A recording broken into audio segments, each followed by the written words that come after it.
आप संदेश से मैं अनिल कौशिक न्यूज अपडेट 7 बजे कार्यक्रम पार्ट 1 में आप सभी दोस्तों का स्वागत है। कार्यक्रम का आज शुरुआत करते हैं दोस्तों बादरा आसपास क्षेत्र से। और बादरा आसपास क्षेत्र में आज दोस्तों किसी भी सैंपल की रिपोर्ट जो है वो नहीं आई है। और सैंपल जो आज 8 जून को भेजे गए हैं वो मैं आपको बताऊं तो 271 सैंपल आज भेजे गए हैं। और कहां से भेजे गए हैं उसके बारे में बताऊं तो बादरा से 69, छानीबड़ी से 62, नेठाणा से 11, उत्तरादाबाद से 17 सैंपल भेजे गए हैं, जबकि मुंसरी से 5, गांधीबड़ी से 61, अनूपसर से 11 और अजीतपुरा से 15 और जो मेडिकल मोबाइल सेवा है उनकी उसके द्वारा दोस्तों 20 सैंपल आज लिए गए। और ये कुल मिला के 271 सैंपल आज भेजे गए हैं जांच के लिए। तो आज दोस्तों रिपोर्ट किसी की नहीं आई है और देर शाम को अगर रिपोर्ट आती है तो हम आपको कमेंट बॉक्स में इसकी जानकारी देंगे। तो कुल मिला के दोस्तों मैं आज बादरा आसपास में हम चर्चा करें तो एक छोटी सी समीक्षा मैं करना चाहूँगा। जो टेस्टिंग होती है दोस्तों, जो गवर्नमेंट के द्वारा टेस्टिंग होती है, सैम्पलिंग होती है, उसके अलावा लैबों में भी जो है टेस्टिंग हो रही है, सैम्पलिंग हो रही है। तो वहाँ क्या स्थिति है, क्या नज़ारा है दोस्तों। हमारे पास शिकायतें आई है, बड़े स्तर पर शिकायत आई है कि जो प्राइवेट लैब है वहाँ पर टेस्टिंग के जो कोरोना की टेस्टिंग होती है दोस्तों, उस टेस्टिंग के 800 से 900 रुपये वसूले जा रहे हैं। तो ये बहुत ही गंभीर मामला है दोस्तों। और मैं इसके ऊपर आपको कहना चाहूँगा, जब राजकीय सुविधा के साथ आपको सभी जो सरकार के द्वारा बनाए गए सेंटर है अस्पतालों में दोस्तों, वहाँ जब फ्री ये सैम्पलिंग हो रही है, ये जांचें हो रही है, तो क्यों फिर प्राइवेट में 800-900 रुपये दिए जाए। और ऐसी शिकायतें हमारे पास आई है दोस्तों। जो अपोलो लैब है बादरा के राजकीय सामुदायिक स्वास्थ्य केंद्र के सामने दोस्तों, उनकी शिकायत हमारे पास आई थी। और शिकायत की तस्दीक करने के लिए मैं खुद अपोलो लैब गया था और उनसे जब पूछा तो दोस्तों हमें भी वहाँ 800 रुपये की सैम्पलिंग जांच होनी बताई गई। ये जांच दोस्तों जो है वो RT-PCR की जांच नहीं थी, ये एंटीजन टेस्ट था दोस्तों। कुल मिला के ये रैपिड एंटीजन टेस्ट इसको बोलते हैं, इसकी ये जांच थी। तो कुल मिला के इसके रेट पहले तो राजस्थान सरकार ने क्या भारत सरकार ने भी यहाँ इसकी जो जांच के रेट थे वो 700 के लगभग रुपए निर्धारित किए हुए थे। लेकिन राजस्थान में अब दोस्तों इसके जो शुल्क है निजी लैबों के लिए वो 250 रुपये निर्धारित किए गए हैं और यहाँ लिए कितने जा रहे हैं 800 से 900 रुपये।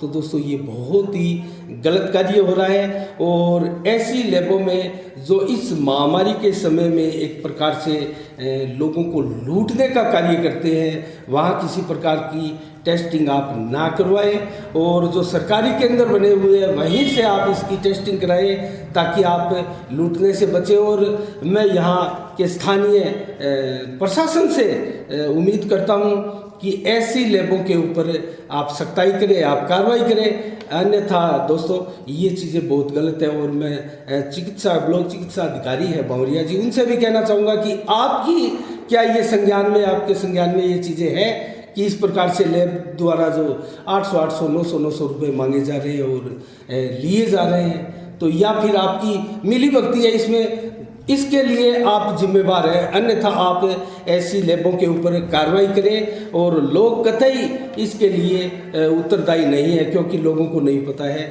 आमजन को किसी प्रकार की ऐसी जानकारियों के बारे में नहीं पता है। मैं सभी आमजन से कहना चाहूँगा साफ संदेश के माध्यम से कि आप अगर किसी प्रकार की जांच आपको कोरोना की करवानी है तो आप कम से कम सरकारी सेंटरों पर जाए जहाँ निःशुल्क ये जाँच की जाती है। तो कुल मिला के ये जांच क्या होती है दोस्तों, इसके ऊपर मैं शॉर्टली थोड़ा सा फोकस डालना चाहूँगा दोस्तों। ये एंटीजन टेस्ट किट जो है ये न्यूनतम 2 डिग्री से 30 डिग्री तक में टेम्परेचर में इसको रखना होता है दोस्तों। अगर बात एंटीबॉडी टेस्ट की हो तो उसमें दोस्तों लंबा समय लगता है। पहले उसकी सैंपलिंग ली जाती है, फिर दोस्तों उसका सैंपल लैब में भेजा जाता है और वहाँ फिर सैंपलिंग की जांच होती है और घंटों की इसमें कवायद लगती है। जबकि एंटीजन टेस्ट जो है दोस्तों कुछ ही देर बाद जो है लैब में आपके सामने आ जाता है। तो ये इसके लिए सरकार ने भी, विशेषज्ञों ने भी इसकी अनुमति दी। और दोस्तों पहले ये प्रतिबंधित थी क्योंकि उस टाइम में जो आरटीपीसीआर जांच जो थी दोस्तों, उनको ही मान्यता थी और इसकी जांच को इतना विश्वसनीय नहीं माना जा रहा था एंटीजन की जांच को। तो अब जब ग्रामीण क्षेत्रों में, देहात क्षेत्रों में जिस प्रकार से तेजी के साथ कोरोना फैलता हुआ गया, तो दोस्तों यहाँ सरकार ने इसकी अनुमति दी कि आप एंटीजन टेस्ट करवा सकते हैं और उस रिपोर्ट को भी मान्यता है और उसकी रिपोर्ट भी विश्वसनीय है। तो कुल मिला के दोस्तों इसकी रिपोर्ट के सरकार द्वारा 250 रुपये निर्धारित है निजी लैबों के लिए, लेकिन यहाँ 800 से 900 रुपये लिए जा रहे हैं, जो कतई सही नहीं है। और हम ऐसे लैबों को सचेत भी करना चाहेंगे कि आप इस प्रकार की लूट मार जो है ना करें। तो दोस्तों कुल मिला के मैं यही कहना चाहूँगा कि आप जो टेस्ट अगर करवाना हो कोरोना के, आप सेंटर से करवाएं, जो राज्य के सेंटर है और सरकार की जो योजनाएं है वहाँ करवाएं। और कुल मिला के एक छोटी सी और है समीक्षा के लिए हमारे पास आज विषय, तो दोस्तों वो है नेत्राणा का जो राजकीय स्कूल था और वहाँ जो कमेटी को लेकर विवाद बना था, स्कूल कमेटी को लेकर, उसके अंदर अब विवाद धीरे धीरे बढ़ता हुआ प्रतीत हो रहा है दोस्तों। जहाँ शिक्षक संघ प्रगतिशील उसमें कूदा हुआ है, वहीं दोस्तों यहाँ ब्लॉक जो सदस्य है वो भी इसमें अपना दखल देने लगा है। पंचायत जिस प्रकार से सरपंच महोदय ने कल ज्ञापन पेश किया था दोस्तों, इसके बारे में हमने आपको विस्तार से बताया भी था किस प्रकार से सरपंच राजेंद्र कुमार ने आरोप लगाए थे, और क्योंकि एडवोकेट है वो सारी चीज़ें जानते हैं, तो उन्होंने किस प्रकार से सिलसिलेवार इन चीज़ों को उसमें रखा था। और हमने अभी आपको बताया था 1964 में इसकी एक जो 4000 रुपये देकर इसकी 16 बीघा भूमि, कृषि भूमि जो है वो यहाँ अलाट करवाई थी स्कूल कमेटी के नाम से दोस्तों। ये पहले तो गैर खातेदार कृषि भूमि थी, लेकिन इसको बाद में खातेदार के नाम से इसको मंजूरी मिल गई थी। 27/5/1987 को इसको खातेदारी के अधिकार भी दे दिए गए थे। तो कुल मिला के दोस्तों जो मैं पंचायत समिति सदस्य है रोशनी तंवर, उन्होंने आरोप लगाए दोस्तों। उन्होंने जो है एक ज्ञापन दिया है शिक्षा मंत्री के नाम दोस्तों, शिक्षा मंत्री के नाम एक ज्ञापन सौंपा है उपखंड अधिकारी को आज ही, और उस ज्ञापन में आरोप लगाया है दोस्तों रोशनी तंवर ने, जो पंचायत समिति सदस्य है, उन्होंने आरोप लगाया कि यहाँ जो पूर्व की कमेटी बनी हुई है, जो सरपंच महोदय के देख रेख में और उनके कस्टडी में वो कमेटी जो चल रही है, और उनके पहले जिस प्रकार से नीलामी की गई, उनके पास राशि है, उसकी जाँच हो, उस तरीके उसकी जांच बुलाई जाए, तथा आगे की जो नीलामी की प्रक्रिया है वो दोस्तों एसडीएमसी के तहत की जाए, ऐसी मांग जो है यहाँ रोशनी तंवर ने की है। और दोस्तों 2 कमेटी बनना यहाँ बताया जा रहा है, एक तो सरपंच महोदय की तरफ से बताई जा रही है और एक दोस्तों यहाँ ब्लॉक सदस्य की तरफ से। तो विवाद क्या था और क्यों दोस्तों प्रधानाचार्य को, जो सुमन चौधरी है, उनको एपीओ किया गया और सुबे सिंह बेनीवाल व्याख्याता है उनको सस्पेंड किया गया था। तो हम डिटेल में अगर आपको बताएं दोस्तों, तो कुल मिला के इसकी शिकायत, ये विवाद काफ़ी दिनों से चला रहा है दोस्तों, और उस विवाद की शिकायत जब है एसडीएम महोदय से की, तो एसडीएम महोदय ने विवाद के बाद दोस्तों इसकी जांच जो है शिक्षा अधिकारी से करवाई गई, और इसकी जांच के बाद एसडीएम महोदय ने दोस्तों यहाँ जो है आदेश जारी किया था कि इसके जो रुपए हैं नीलामी के द्वारा एसडीएमसी से तो इसकी बोली करवाई जाए, नीलामी करवाई जाए, ऐसे आदेश जो एसडीएम महोदय ने पारित किए थे। और राजकोष में जो इसके रुपए हैं वो राजकोष में दिए जाए, जमा करवाए जाए, तो ऐसे निर्देश दिए गए थे। लेकिन उन निर्देशों की अवहेलना को लेकर प्रधानाचार्य को जो है एपीओ किया गया दोस्तों, और उसी के चलते सुबे सिंह जो बेनीवाल है उनको भी सस्पेंड किया गया। तो ये था प्रकरण, और जो दिनों दिन ये प्रकरण जो है बढ़ता ही जा रहा है दोस्तों। अब मैं आपको विस्तार से अगर बताऊं तो नई गाइडलाइन सरकार की आ चुकी है, और आज जो है बाज़ार दोस्तों 4 बजे तक खुले थे और कुछ संस्थान जो है 5 बजे तक भी खुले थे। तो इसके बारे में मैं आपको विस्तार से ना से संक्षिप्त में थोड़ा सा मैं जानकारी देना चाहूँगा दोस्तों। राजस्थान में आज लगभग सभी प्रकार के व्यापारिक प्रतिष्ठान जो है वो खोल दिए गए और 4 बजे तक इनको खोला गया है। तो राजस्थान में अदर स्टेट से आने वाले लोगों के लिए दोस्तों 5 बजे तक की छूट है।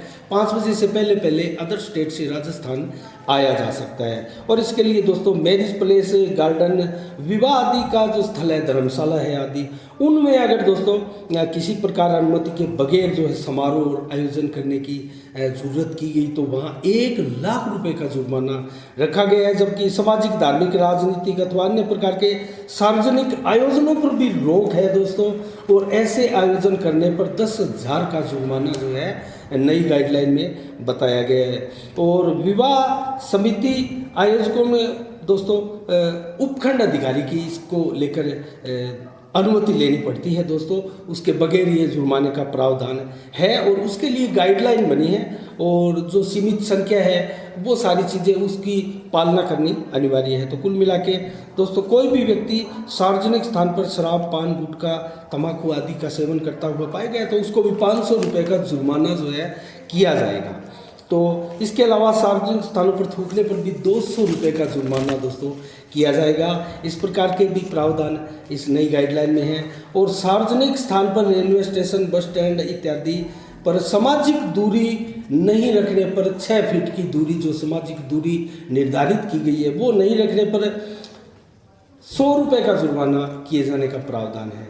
और वहीं दोस्तों किसी भी दुकान पर बगैर मास्क अगर कोई व्यक्ति सामान खरीदता हुआ पाया जाता है तो दुकानदार को दोस्तों 500 रुपये का जुर्माना किया जा सकता है।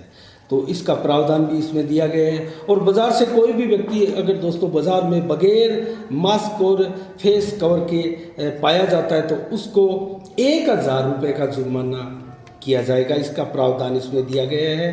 और 14 दिन क्वारंटीन की यथावत जो स्थितियां हैं वो रखी गई है दोस्तों। और पॉजिटिव आने वाले के अगर कोई संपर्क में व्यक्ति आया है तो उसके लिए 14 दिन का क्वारंटीन अनिवार्य है। तो इसके अलावा दोस्तों बाहरी व्यक्तियों पर भी आप अपने घर में प्रवेश नहीं करने दें, ऐसी इस गाइडलाइन में भी व्यवस्थाएं दी गई है दोस्तों। और 10 वर्ष से कम के बच्चे तथा बुजुर्ग लोगों को भी घर से बाहर ना निकलने की हिदायत इस गाइडलाइन में दी गई है। प्रोसीडिंग फूड और मिठाई रेस्टोरेंट, बेकरी आदि भी सुबह से 4 बजे तक दोस्तों खोलने की इजाज़त दी गई है। लेकिन यहाँ बैठकर कुछ भी खाना पीना इसके लिए मनाही है दोस्तों। और इन होटलों के लिए दोस्तों एक गाइडलाइन और है, ये होम डिलीवरी करना चाहे तो रात्रि को 10 बजे तक इसमें आप कर सकते हैं। और इसके अलावा दोस्तों खाद्य पदार्थों का मैं अगर डिटेल से आपको बताऊं तो खाद्य पदार्थ संबंधित दुकानें हैं 6 बजे से 4 बजे तक है। पशु चारा संबंधित दुकानें हैं सोमवार से शुक्रवार। और खाद्य पदार्थ वाली दुकानें भी सोमवार से शुक्रवार 6 से 4 बजे तक है दोस्तों। तो कुल मिला के कृषि जो यंत्र है और कृषि संबंधित दुकानें हैं वो 6 बजे से 4 बजे तक प्रतिदिन रोजाना के लिए है। डेयरी, दूध की जो डेयरी है दोस्तों वो भी प्रतिदिन 6 से 11 और 5 से 7 यथावत पीछे की तरह ही दोस्तों। तो मंडियाँ, फल सब्जी आदि की दुकानें जो है दोस्तों 6 बजे से 4 बजे तक है। जबकि स्ट्रीट वेंडर और थड़ी, रेडी, ठेला आदि जो विक्रेता है वो प्रतिदिन सुबह से 6 बजे से 4 बजे तक घूम फिर सकते हैं और अपना सामान बेच सकते हैं। इसके अलावा सब्जी, फल, ठेला, रेडी आदि जो है दोस्तों रिक्शा से बेचते हैं, कोई ऑटो से बेचता है, कोई वैन से बेचता है, उनके लिए 6 से शाम 5 बजे तक का समय निर्धारित किया गया है। और ऑप्टिकल की दुकानें भी दोस्तों 6 बजे से 4 बजे तक के लिए खोली गई है। और इनके अलावा दोस्तों अन्य दुकानें भी हैं वो भी 6 बजे से 4 बजे तक की गाइडलाइन में खोली जा सकेगी। और पेट्रोल, डीजल, एलपीजी आदि माल वाहक इस प्रकार के जो साधन है माल ढोने वाले दोस्तों उनके लिए भी 5:30 बजे तक की व्यवस्थाएं की गई है, इनको छूट दी गई है। तो कुल मिला के दोस्तों नई गाइडलाइन में हमने शॉर्ट रूप में आपको बताया ऐसे प्रावधान है। तो आज की 7 बजे के कार्यक्रम पार्ट में दोस्तों खबरें इतनी। कल ठीक शाम 7 बजे पार्ट 1 में आपसे फिर रूबरू होंगे। तब तक के लिए दोस्तों आप अपना बहुत बहुत ख्याल रखिएगा और मुझे दीजिएगा इजाज़त। साफ संदेश से मैं अनिल कौशिक, नमस्कार। जय भारत, जय जय राजस्थान।